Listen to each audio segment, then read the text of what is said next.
আলেমরা জেলে গেলেও শান্তি লাগে। কেন কেন কেন? আলেম তো দুনিয়া পুরোটাই জেলখানার মতো মনে করে। সেখানে যদি আমার জেলখানায় ঢুকে যায় তো অসুবিধা নাই, বের করলে অসুবিধা নাই। কথা কন্যা গেল। এজন্য হিসাব করে দেখেন, ওলামায়ে কেরামদেরকে একদল লোক আছে জেলে ভরে রাখতে পারলে খুব খুশি হয়। কিন্তু যুগের পরিবর্তনে বোঝা যায় বেশি দিন জেলখানায় টিকা রাখা যায় না, একদিন না একদিন ছাড়তে হয়। রাখছিলেন তো হুজুর করে ভৈরা, রাখছিলেন তো হুজুর করে ভৈরা। একজনের তো মাইরাই বাইর করছেন। কারে বাইর করছে আমার নাম করার দরকার নাই। আরেকজনও তো রাখতে পারলেন না, আল্লাহর মেহেরবানি আজকেও তাকে বের করে দিতে হলো। আমরা জেলে গেলেও আমাদের আফসোস নাই, বাহিরে থাকলেও আফসোস নাই। কারণ আমরা মনে করি দাওয়াতের কাজে জেলেও কিছু ওলামায়ে কেরামদের যাওয়ার দরকার আছে, দাওয়াতের কাজে বাহিরে কিছু ওলামায়ে কেরামদের যাওয়ার দরকার আছে। আজকে আল্লামা মামুনুল হক সাহেব বাহিরে অথবা তিনি জেলে, এমন একটা দিন ফয়সালা হতে পারে আজাদিও জেলে যাবে, কারণ তোমার দাওয়াত জেলে দরকার। সুতরাং এটা নিয়ে আমাদের টেনশন নাই। আমাদের টেনশন উম্মত হিদায়াত পাইল কিনা, আমার ঘরে হিদায়াত আসলো কিনা, আমি দ্বীনের রাস্তায় চলতে পারলাম কিনা, কোরআনের পথে আমি চলতে পারলাম কিনা, আমার মধ্যে ঈমান আছে কিনা। গোটা উলামায়ে কেরামদের একটাই টেনশন, গোটা উলামায়ে কেরামদের একটাই পেরেশানি, গোটা উলামায়ে কেরামদের একটাই চিন্তা, আমাদের মধ্যে দ্বীন আছে কিনা, উম্মতের মাঝে দ্বীন আছে কিনা। এরা যদি জেলেও যায় ওখানেও গিয়া জেলওয়ালা মানুষগুলো ভালো বানানোর ফিকির করে, ওখানেও মানুষগুলো কি ঈমানওয়ালা হিদায়াতওয়ালা বানানোর ফিকির করে। কথা কয় না কেন? এজন্য আমাদের আকাবিরিনদের ইতিহাস হলো জেলখানায় রাইখাও সরকার কয় বাইরন, আপনি জেলখানায় থাকলে জেলখানার মানুষ ভালো হয়ে যাবে।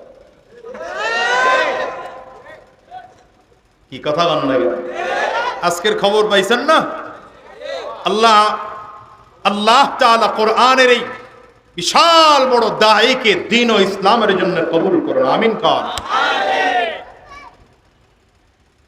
পারে নাই তো, সুযোগ নেই।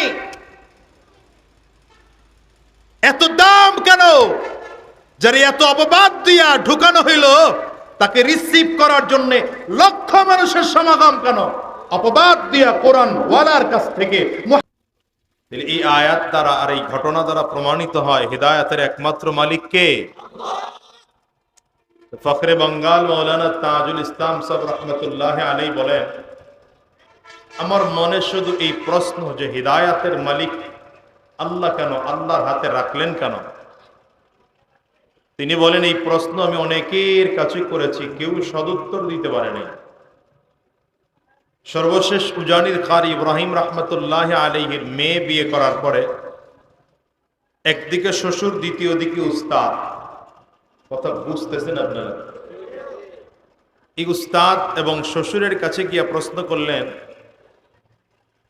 যে হিদায়াত আল্লাহ তাআলা তার হাতে রাখলেন কেন?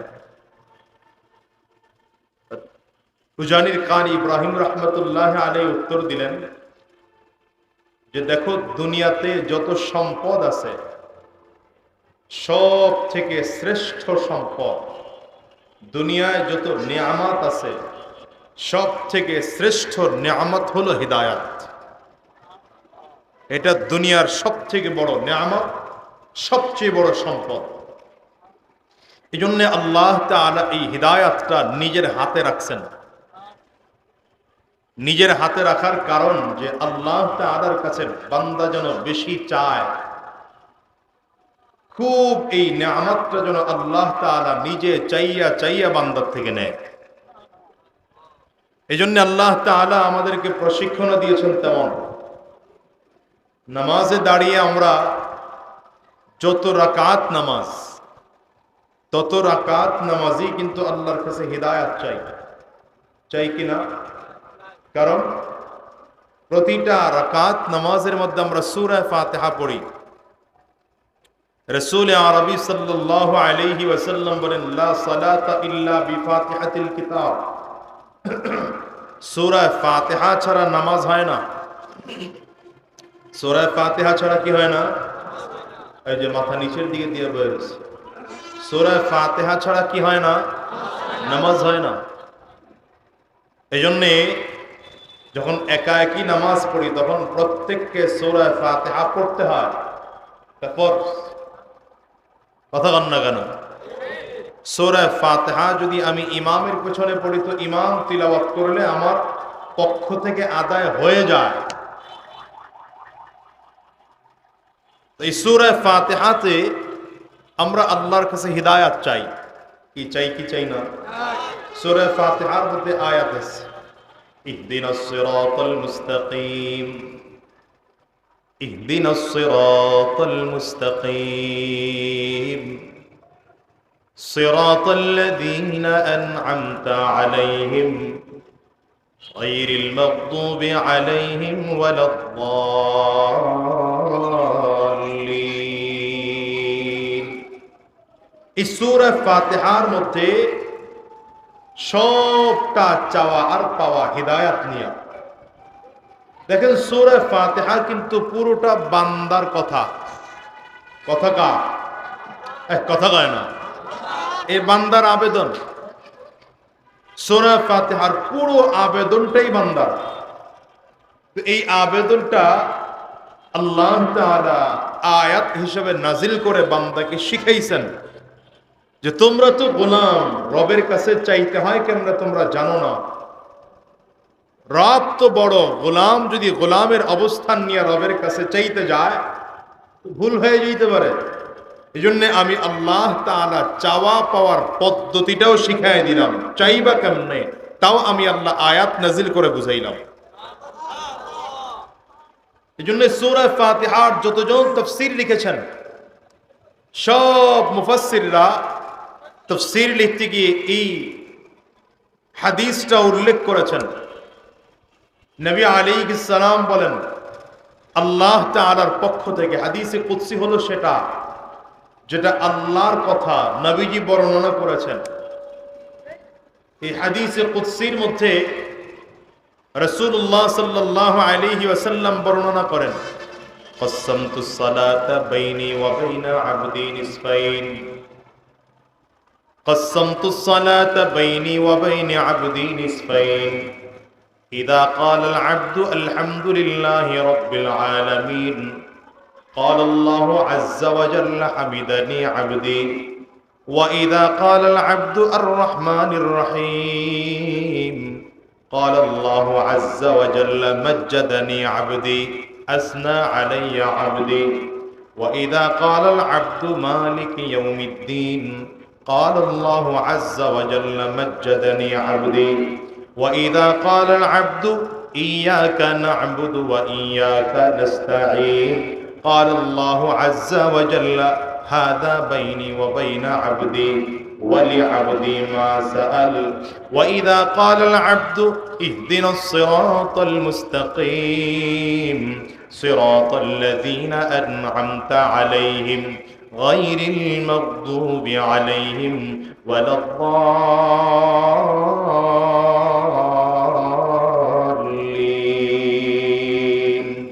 قال الله عز وجل هذا لعبدي ولعبدي ما سأل বান্দা নামাজের মধ্যে যখন দাঁড়ায় রব্বে করিম বলেন, নবী আরবি বর্ণনা করেন আল্লাহ তাআলা সূরা ফাতিহাকে নামাজের মধ্যে দাঁড়ায় বললে বান্দার মাঝে আর আল্লাহর মাঝে সমান করে দুইটা ভাগ করে নেয়। নামাজের মধ্যে দাঁড়িয়ে বান্দা বলে আলহামদুলিল্লাহি রাব্বিল আলামিন, জগৎ সমূহের রব আল্লাহর জন্য সকল প্রশংসা। বান্দা নামাজের মধ্যে দাঁড়িয়ে যখনই কথা বলে আল্লাহ তাআলা চমৎকার করে বান্দার জবাব দেয়, হামিদানি আবদি, আমার বান্দা আমার প্রশংসা করলো। সুবহানাল্লাহ। নামাজের মধ্যে দাঁড়িয়ে বান্দা বলে আর রহমানির রহিম, হে আল্লাহ তুমি একমাত্র দয়াবান, তুমি মায়াবী। আল্লাহ তাআলা বান্দার জন্য এখন জবাব দেয়, আসনা আলাইয়া আবদি, আমার বান্দা আমার গুণকীর্তন বর্ণনা করলো। নামাজের মধ্যে দাঁড়িয়ে বান্দা বলে মালিক ইয়াউমিদ্দিন, কিয়ামত দিবসের বাদশা একমাত্র তুমি আল্লাহ। বান্দা বলার সাথে সাথে আমার আল্লাহ তাআলা জবাব দেয়, মাজ্জাদানি আবদি, আমার বান্দা আমার গুণ কীর্তন বর্ণনা করার সাথে সাথে আমার সম্মান বর্ণনা করলো।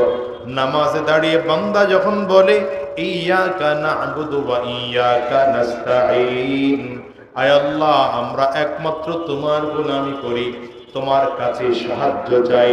আল্লাহ বলেন হাদা বাইনি ওয়া বাইনা আবদি, এটা বান্দা কিছুটা নিজের জন্য বলল, কিছু বান্দা আমার জন্য বলল। বান্দা নিজের জন্য যা যা চাইল আমি আল্লাহ বান্দারে সব দিয়ে দিলাম।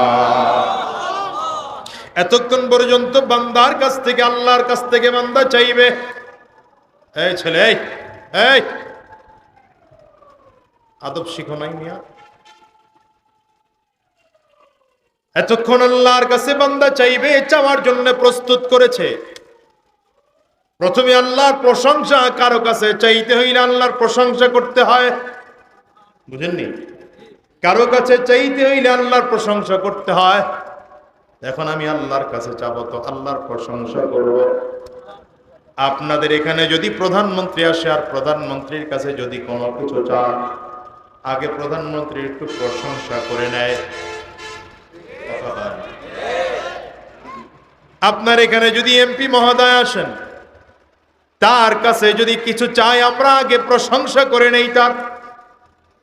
বান্দা তো সব থেকে বড় রব, সবচেয়ে মহান রব আল্লাহর কাছে চাইবে, তো কি চাবে? চাওয়ার আগে বান্দা আল্লাহর প্রশংসা করতেছে। আলহামদুলিল্লাহি রাব্বিল আলামিন, এটা বান্দার প্রশংসা আল্লাহর কাছে। আর রহমানির রহিম, এটাও প্রশংসা। মালিক ইয়াউমিদ্দিন, এটাও প্রশংসা। এখন বান্দা আল্লাহর দিকে তাকায় বলে, আল্লাহ আমি একমাত্র তোমার গোলামি করি, সাহায্য চাওয়ার দরকার হলেও তোমার কাছেই সাহায্য চাই। গোলামিও তোমার করি, সাহায্যও তোমার চাই। আল্লাহ যখনই বললেন আরে বান্দা যা চাইছি আমি আল্লাহ বান্দারে দিয়ে দিলাম, তার মানে আল্লাহর কাছে বান্দা সাহায্য চাইছে। আল্লাহ সাথে সাথে বলেন সাহায্য চাইছো, দিলাম। কি সাহায্য লাগবে বলো? তার মানে আল্লাহর কাছে এখন চাইলেই পাওয়া যাবে, বুঝে না? দরখাস্তের একটা ধরন হলো এই যে অ্যাপ্লিকেশন করলেই পাওয়া যায় না। দুনিয়ার মানুষের কাছে আবদার করলেই যে পাবেন এমন গ্যারান্টি নাই, কিন্তু আল্লাহর কাছে আবদার করলেই পাওয়া যায়, আল্লাহর কাছে চাইলেই পাওয়া যায়। এজন্য আল্লাহ তাআলা কয় উদউনি আস্তাজিব লাকুম, গোলাম চাওয়ার দরকার তো আমাকে ডাকো, আমি ডাকের সাড়া দিতে তৈয়ার আছি। কয় না সুবহানাল্লাহর পাওয়ার নাই? আমাকে ডাকো, আল্লাহ বলেন আমাকে ডাকো, আমি আল্লাহ ডাকের সাড়া দেওয়ার জন্য তৈয়ার। প্রয়োজন তো আমার কাছে চাও। وَإِذَا سَأَلَكَ عِبَادِي عَنِّي وَإِذَا سَأَلَكَ عِبَادِي عَنِّي فَإِنِّي قَرِيبٌ।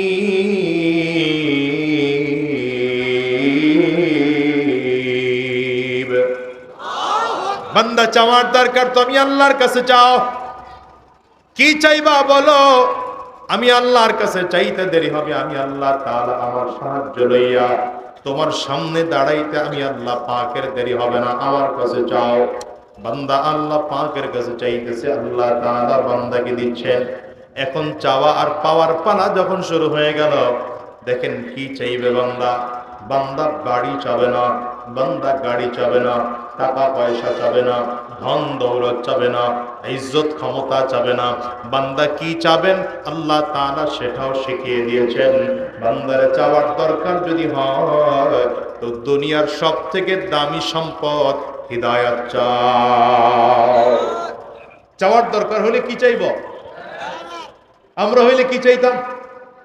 যার বাড়ি নেই বলে আল্লাহ বাড়ি দাও, যার টাকা পয়সা নাই বলে আল্লাহ টাকা পয়সা দাও, যার ক্ষমতা নাই আল্লাহ ক্ষমতা দাও, যার সম্পদ নাই আল্লাহ সম্পদ দাও। যার যেটা অভাব ছিল সে অভাবের কথা বলতো, নামাজের দাঁড়িয়ে দাঁড়িয়ে বান্দা যার যার মনের কথা বলতো। আল্লাহ তাআলা বলেন দুনিয়ার গাড়ি বাড়ি এটা বড় সম্পদ নয়, এটা ছোট সম্পদ। টাকা পয়সাটা বড় সম্পদ নয়, ছোট সম্পদ। ইজ্জত সম্মান ক্ষমতা এটা বড় সম্পদ নয়, এটাও ছোট সম্পদ। চাওয়ার দরকার যদি হয় রে গোলাম, আমি আল্লাহর কাছে হিদায়াত চাও, বড় জিনিস আমার কাছ থেকে চেয়ে নাও। এই জন্য বান্দাকে আল্লাহ শিখাইছেন ইহদিনাস সিরাতাল মুস্তাকিম সিরাতাল লাযীনা আন'আমতা আলাইহিম গায়রিল মাগদুবি আলাইহিম ওয়ালাদ-দাল্লিন।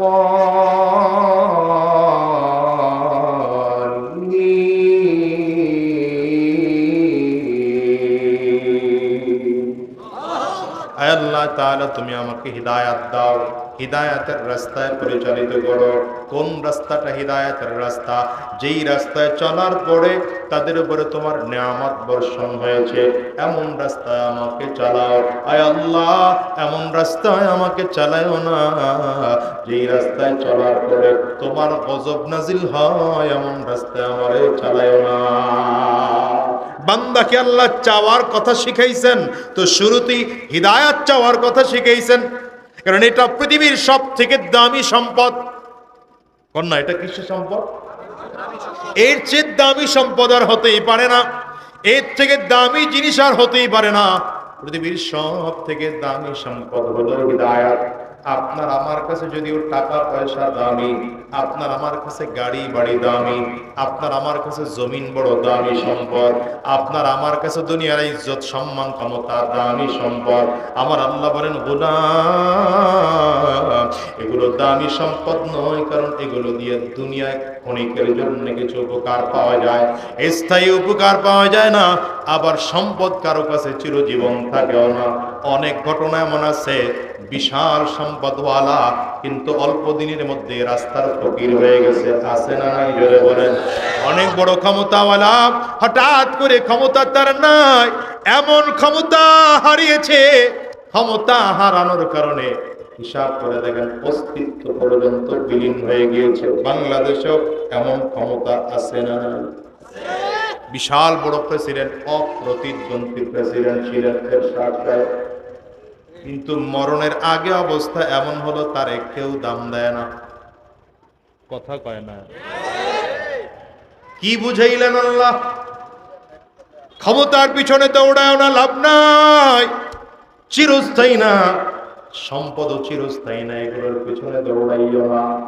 যদি চিরস্থায়ীও না আর দুনিয়ায় অল্প দিনের জন্য ক্ষমতা দিয়ে লাভবান হওয়া যায়, টাকা পয়সা দিয়ে দুনিয়া অল্প দিনের জন্য আরামায়েশ করা যায়, কিন্তু খেয়াল করেন কাউকে টাকা পয়সা আরাম দিতে পারে না, সম্পদ কাউকে আরাম দিতে পারে না, শান্তি দিতে পারে না। যদি শান্তি দিত সম্পদ, তাইলে কোটিপতিদের কোনোদিন অসুস্থ হতো না, বরঞ্চ আপনার আমার চেয়ে সম্পদওয়ালারা বেশি অসুস্থ হয়, কথা পায় না। গরিব মানুষ সুস্থ বেশি, টাকাওয়ালারা অসুস্থ বেশি, ঠিক কিনা? কথা বল না। এই যে প্রচন্ড গরম, গরিব মানুষ এই গরমের মধ্যে ওই প্রচন্ড রোদের মধ্যে বসে বসে কাজ করতেছে, এরপরেও দেখেন তাদের ঘাম পড়তেছে, অসুবিধা নাই। কেন? তাদের কাজ না করলে সংসার চলে না। বড় লোকের দিকে তাকায় দেখেন, এসি রুম থেকে বের হতে পারে না, অসহ্য গরম, এরপরে কত অসুস্থতা। করোনার মধ্যেও দেখছেন করোনা বড় লোকদের বেশি হইছে, গরিবদের করোনা হয় না। সম্পদওয়ালা যদি সম্পদ দিয়ে যদি দুনিয়ার শান্তি পাওয়া যেত, তাহলে সম্পদওয়ালার অসুস্থতা হতো না, বরঞ্চ সম্পদওয়ালার অসুস্থতা আপনার হচ্ছে কম না বেশি? সম্পদওয়ালার ঘরে গিয়ে দেখেন শান্তি নেই, কোটি কোটি টাকার মালিক কিন্তু শান্তি নেই। কেন শান্তি নেই? কারণ শান্তি টাকায় আসে না, ক্ষমতায় আসে না, ইজ্জত দৌলতের শান্তি আসে না। কিন্তু গুলিস্তানে গেলে দেখবেন ফুটপাতের মধ্যে ঘুমাইতেছে কুকুরের পেটের উপরে মাথা দিয়া, পায় নাই, কুকুরের পেটের মাথা দিয়ে ঘুমাইছে, ঘুমাইছে তো ঘুমাইছে, ওর ঘুম ভাঙে না। সকাল 8টা 9টা বাজলে, 7টা 8টা বাজলে রোদের তাপ হয়তো চেহারায় পড়ে, এলে পুলিশ এসে দুইটা বাড়ি দিলে এরপরে দৌড়তে। এটাকে ঘুম ভাঙে না, ওর কি আরামের ঘুম। আরে ধুলা বালি ময়লা কত কিছু, বৃষ্টি রোদ, এর মধ্যে ঘুমাইতেছে। আর বড় লোক এসি রুম, 3-4 জন সিকিউরিটি গার্ড, আরে শীতের দিনে হিটার, এরপরে ঘুম তো আসেই না। সাইকেলের টায়ার বাস্ট হইল, 3 হাত লাফ দিয়ে ওঠে, বোম মনে হয় ঢুকলো। শান্তি কই? হ্যাঁ না, সম্পদে শান্তি আসে না, ক্ষমতায় শান্তি আসে না, ইজ্জতে শান্তি আসে না, গাড়ি আর বাড়ি মালিক হলে শান্তি পাওয়া যায় না। শান্তি আসে ইসলামে। শান্তি আছে কোথায়? ইসলাম হলো চিরদিনের শান্তি সুখের নিশানা, ইসলাম ছাড়া অন্য সবই জাহান্নামের ঠিকানা। কোন? ইসলাম হলো চিরদিনের শান্তি সুখের নিশানা, ইসলাম ছাড়া অন্য সবই জাহান্নামের ঠিকানা। কেউ বা করে গণতন্ত্র, কেউ বা সমাজতন্ত্র, কেউ বা করে গণতন্ত্র, কেউ বা সমাজতন্ত্র, আসলে সবকে পূজায় আর ভণ্ডামি আর বাহানা, ইসলাম ছাড়া অন্য সবই জাহান্নামের ঠিকানা, ইসলাম হলো চিরদিনের শান্তি সুখের নিশানা, ইসলাম ছাড়া অন্য সবই জাহান্নামের ঠিকানা। ইসলামের মধ্যে শান্তি, হিদায়াতওয়ালা মানুষের মধ্যে শান্তি। যেই মানুষের মধ্যে দ্বীন আছে, হিদায়াত আছে, ঈমান আছে, খুঁজে দেখেন তার শান্তির অভাব নাই। যদিও সম্পদ কম, টাকা কম, ক্ষমতা কম, এই যে হুজুরগোর টাকা নাই, ক্ষমতা নাই, সম্পদ কোনো কিছুই নাই, কিন্তু খুঁজে দেখেন হুজুরদের শান্তির কোনো অভাব নাই। অনেকে তো মনে মনে বলেন, হুজুর মানুষের বাড়ি খান তো টের পান না। মানুষের বাড়ি তো আমরা খাই না, আল্লাহ খাওয়ায়। কথা কয় না, মানুষের বাড়ি তো আমরা খাই না, আল্লাহ খাওয়া। কথা কন না কেন? হ্যাঁ, আলেমরা জেলে গেলেও শান্তি লাগে। কেন কেন কেন? আলেম তো দুনিয়া পুরোটাই জেলখানার মতো মনে করে, সেখানে যদি আমার জেলখানায় ঢুকে যায় তো অসুবিধা নাই, বের করলেও অসুবিধা নাই। কথা কন না কেন? এজন্য হিসাব করে দেখেন, ওলামায়ে কেরামদেরকে একদল লোক আছে জেলে ভরে রাখতে পারলে খুব খুশি হয়, কিন্তু যুগের পরিবর্তনে বোঝা যায় বেশি দিন জেলখানায় টিকা রাখা যায় না, একদিন না একদিন ছাড়তে হয়। রাখছিলেন তো হুজুর করে ভৈরা, রাখছিলেন তো হুজুর করে ভৈরা, একজনের তো মাইরাই বাইর করছেন। কারে বাইর করছে আমার নাম করার দরকার নাই। আর একজন লোক রাখতে পারলেন না, আল্লাহর মেহেরবানি আজকেও তাকে বের করে দিতে হলো। আমরা জেলে গেলেও আমাদের আফসোস নাই, বাহিরে থাকলেও আফসোস নাই, কারণ আমরা মনে করি দাওয়াতের কাজে জেলেও কিছু ওলামায়ে কেরামদের যাওয়ার দরকার আছে, দাওয়াতের কাজে বাহিরে কিছু ওলামায়ে কেরামদের যাওয়ার দরকার আছে। আজকে আল্লামা মামুনুল হক সাহেব বাহিরে, অথবা তিনি জেলে, এমন একটা দিন ফয়সালা হতে পারে আজাদিও জেলে যাবে, কারণ তোমার দাওয়াত জেলে দরকার। সুতরাং এটা নিয়ে আমাদের টেনশন নাই, আমাদের টেনশন উম্মত হিদায়াত পাইল কিনা, আমার ঘরে হিদায়াত আসলো কিনা, আমি দ্বীনের রাস্তায় চলতে পারলাম কিনা, কোরআনের পথে আমি চলতে পারলাম কিনা, আমার মধ্যে ঈমান আছে কিনা। গোটা উলামায়ে কেরামদের একটাই টেনশন, গোটা উলামায়ে কেরামদের একটাই পেরেশানি, গোটা উলামায়ে কেরামদের একটাই চিন্তা, আমাদের মধ্যে দ্বীন আছে কিনা, উম্মতের মাঝে দ্বীন আছে কিনা।